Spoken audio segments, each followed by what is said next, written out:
Okey, salam sejahtera. Okey, pada hari ini kita akan belajar bab 3, tindak balas redox. Okey, so hasil pembelajaran hari ini adalah yang pertama, saya nak semua orang dapat menyatakan maksud pengoksidaan dan penurunan, menerangkan maksud tindak balas redox, menyatakan maksud ejen pengoksidaan dan ejen penurunan, dan menghitungkan nombor pengoksidaan bagi unsur dalam sebatian. Okey. Berikut adalah nota ringkas mind map berkaitan dengan tajuk tindak balas redox. Okey. So tindak balas redox, awak perlu tahu dua proses ini, iaitu tindak balas pengoksidaan dan tindak balas penurunan. Okey. Dan yang utama di sini, untuk membezakan dua proses ni, awak perlu tahu maksud ataupun definisi tindak balas pengoksidaan dan tindak balas penurunan. Di mana maksud ini terdapat 4 cara untuk kita mendefinisikannya. Okey. Seterusnya, awak akan belajar berkaitan tentang tindak balas di bawah ini. Okey, yang pertama, perubahan ion ferrum 2 kepada ion ferrum 3 dan sebaliknya, daripada ferrum 3 bertukar kepada ferrum 2. Okey, tindak balas penukar gantian, displacement of metal, corrosion of metal, kakisan logam, di mana awak belajar berkaitan tentang pengaratan, rusting. Okey, seterusnya, extraction of metal, pengekstrakan logam. Dan ini akan ada satu siri baru. Sebelum ni you belajar berkaitan dengan siri elektrokimia. So dalam subtopik ini awak akan belajar satu siri lain, iaitu siri kereaktifan logam. Okey, seterusnya, displacement of halogen. Okey. So ini untuk grup 17 lah, grup 17 halogen. Dan seterusnya, elektrolitik dan chemical cell, sel elektrokimia dan sel elektrolisis dan sel kimia. Dan akhir sekali, transfer of electrons at a distance. Ni you akan belajar U-tube. Okey? Perpindahan elektron pada jarak tertentu. Okey. So kita akan mulakan kepada definisi bagi tindak balas redox. Oxidation, tindak balas pengoksidaan, reduction, tindak balas penurunan, dan juga ejen pengoksidaan serta ejen penurunan.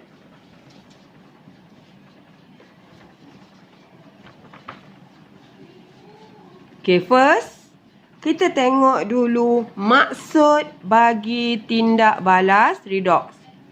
Okay, so tindak balas redox sebenarnya adalah bermaksud kepada tindak balas kimia yang melibatkan proses pengoksidaan dan penurunan yang berlaku secara serentak.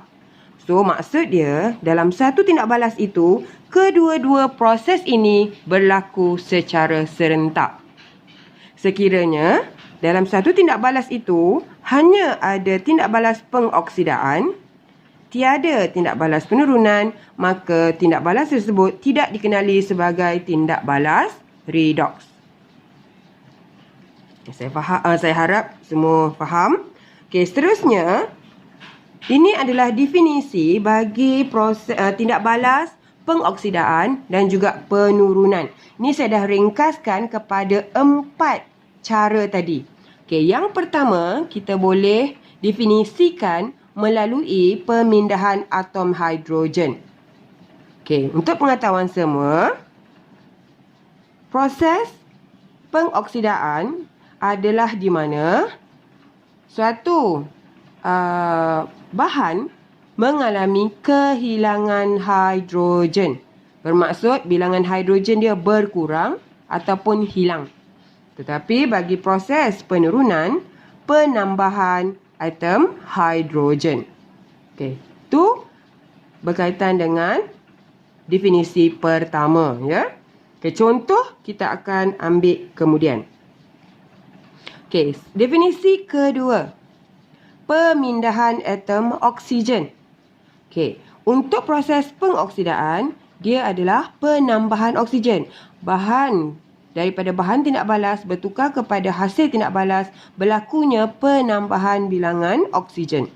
Okey, bagi tindak balas penurunan adalah terbalik baginya lah, kehilangan oksigen. Okey, definisi ketiga, pemindahan elektron. So, untuk tindak balas pengoksidaan, hilang elektron. Okey, dia akan kehilangan elektron, manakala tindak balas penurunan, penambahan elektron. Dan definisi yang terakhir, perubahan dalam nombor pengoksidaan. Di mana bagi proses pengoksidaan, penambahan nombor pengoksidaan. Oh, nombor pengoksidaan ini adalah cas. Okey, cas yang terdapat pada sesuatu unsur. Okey, sebagai contoh, Na positif. Okey, ini dikenali sebagai nombor pengoksidaan. Okey, ini dikenali sebagai nombor pengoksidaan lah, positif 1. Okey, untuk proses penurunan, dia akan nombor pengoksidaan dia atau cas ni akan berkurang. Okey, so sekarang ni, yang ni awak kena faham semua. Yang ni pada saya adalah ringkasan bagi keempat-empat definisi, kena hafal.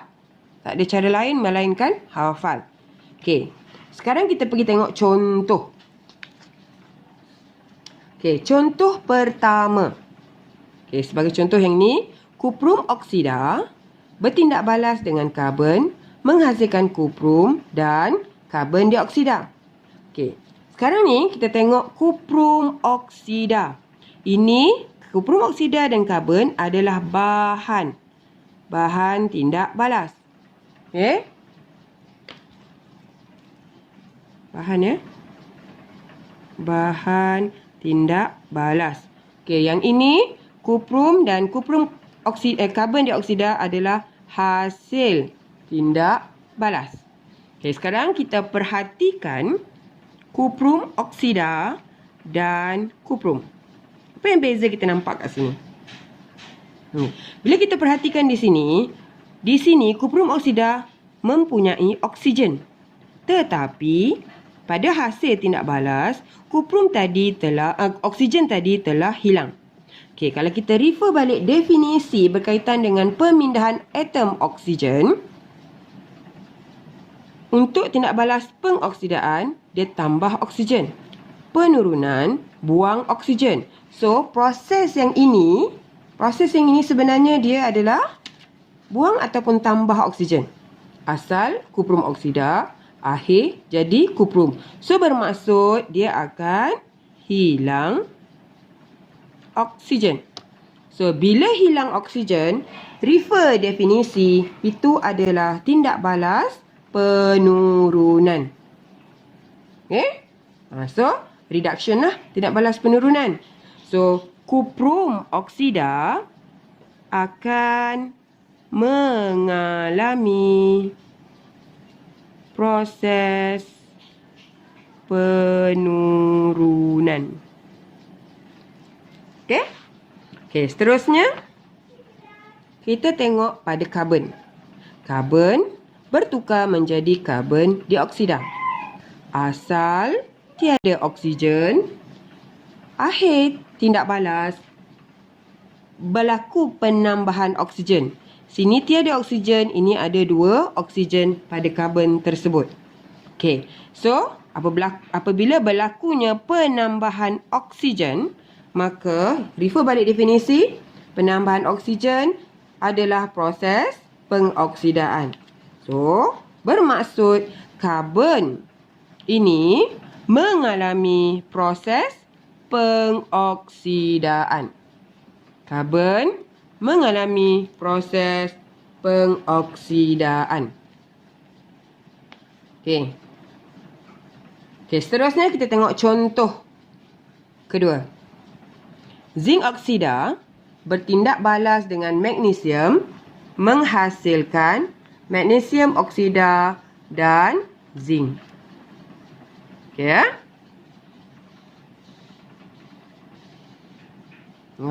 Zinc oksida tambah magnesium menghasilkan magnesium oksida. Kalau kita tengok dia punya pasangan. Okay, ini magnesium akan bertukar menjadi magnesium oksida. Zinc oksida bertukar menjadi zinc. Okay. Sekarang kita tentukan manakah bahan yang mengalami proses pengoksidaan dan proses penurunan. Okay, kita tengok yang pertama zinc oksida. Zinc oksida bertukar menjadi zinc. Ada oksigen, tiada oksigen. So means hilang, tolak oksigen. Bila tolak oksigen bermaksud ini adalah proses tolak oksigen, proses penurunan. Okey, so ini adalah tindak balas penurunan. Okey. Contoh bagi magnesium pula. Logam magnesium bertukar menjadi magnesium oksida. So asal tiada oksigen, tukar menjadi magnesium oksida bermaksud tambah oksigen. So ini adalah proses pengoksidaan tambah oksigen. So itu dikenali sebagai proses pengoksidaan. Okey? Okey. Ni untuk contoh kedua. Okey, sekarang ni kita pergi tengok contoh yang kita tengok contoh yang ni. Okey, Amonia bertindak balas dengan bromin menghasilkan nitrogen dan HBr, hidrogen bromida. Okey, kita pasang-pasangkan amonia pasangan dengan nitrogen, bromin dengan hidrogen bromida.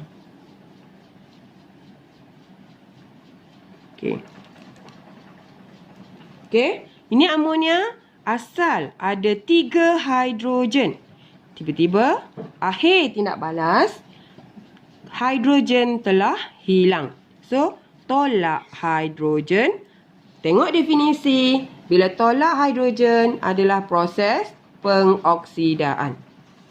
Okey, dia tuliskan tindak balas pengoksidaan. Okey, kita tengok bromin pula. Ni tindak balas pengoksidaan. Okey, bromin asal tiada hidrogen bertukar menjadi hidrogen bromide. Ada hidrogen di sini. So, pertambahan hidrogen. Ikut definisi, pertambahan hidrogen adalah tindak balas penurunan. Okey, so ini adalah tindak balas penurunan.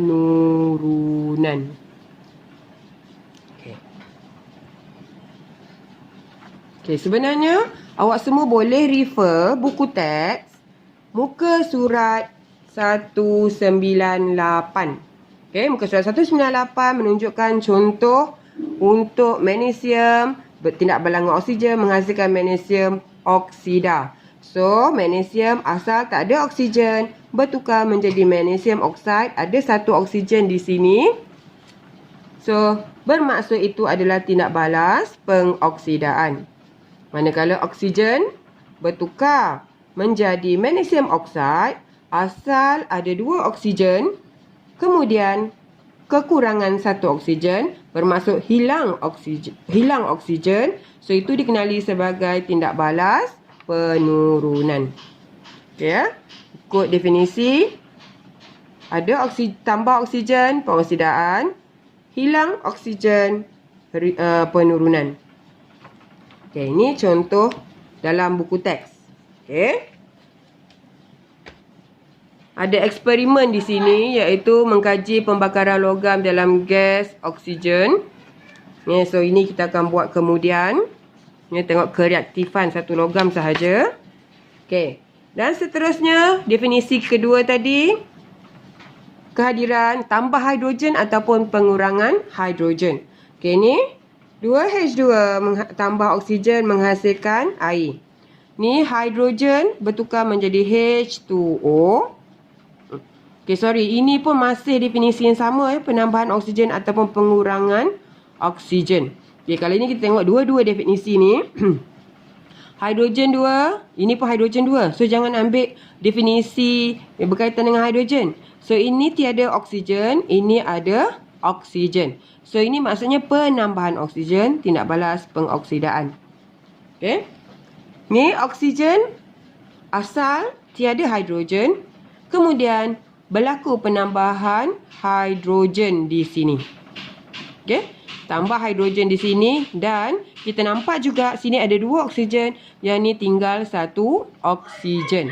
So berlakunya pengurangan oksigen. So definisi yang samalah. Ni menunjukkan proses penurunan.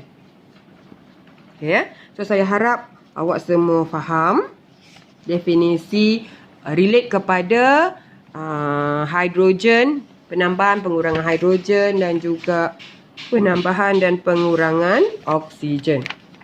Kita tengok soalan ni. Okay.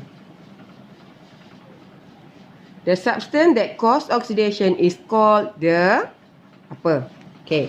Tadi saya telah peta ni tadi, nota ringkas tadi saya dah perkenalkan perkataan oxidizing agent dan reducing agent. Ejen pengoksidaan dan ejen penurunan. Okay. Untuk pengetahuan semua, okay, tengok contoh ni. Kuprum oksida mengalami proses penurunan. So, untuk menentukan yang mana satu bahan, ya, kita nak tentukan ejen itu, ejen pengoksidaan atau ejen penurunan, kita refer kepada bahan sahaja, bukan hasil. Okay. So, ejen pengoksidaan. Ejen, tak nampak. Ejen pengoksidaan. Okey. Ejen pengoksidaan bermaksud adalah bahan, mana-mana bahan yang mengalami proses penurunan. Kita balik ya.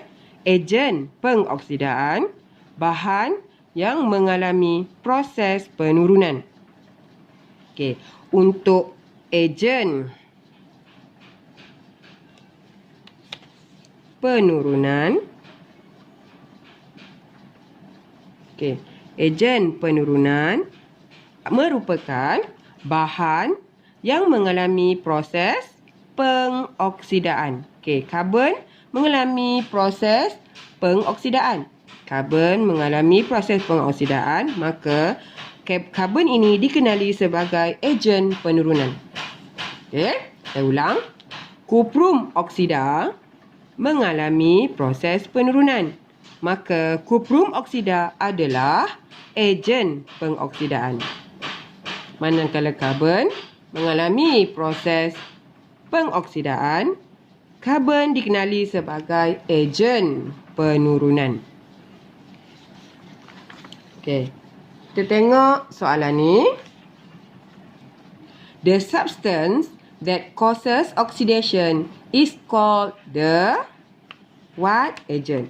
So answer here is reducing agent. Ni undergoes oxidation, so dia dipanggil sebagai reducing agent. Reducing agent. Agent penurunan. Okay. Yang kedua, the substance that causes reduction is the agent. Okay. So ni, any substance yang undergo reduction, kita kenali dia sebagai oxidizing agent. Okay. Oxidizing agent. Okay. Kita tengok contoh ni. Zinc react with oxygen to produce zinc oxide. So, kenal pasti dulu mana bahan yang mengalami proses pengoksidaan, mana yang mengalami proses penurunan.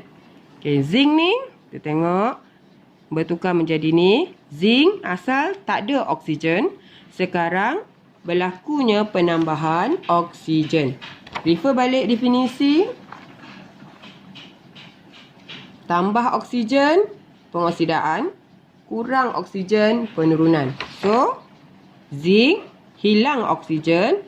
Bila hilang oksigen, bermaksud dia mengalami proses penurunan. So, ini penurunan. Okey. Untuk oksigen pula, tukar menjadi zinc oxide. So, oksigen ini hilang juga oksigen. Okey, oksigen ni hilang oksigen. Asal ada 2, tapi dah tinggal jadi 1. So, salah penerangan, minta maaf. Okey, zinc bertukar menjadi zinc oksida. So, asal tak ada oksigen, sekarang ni dia bertambah oksigen.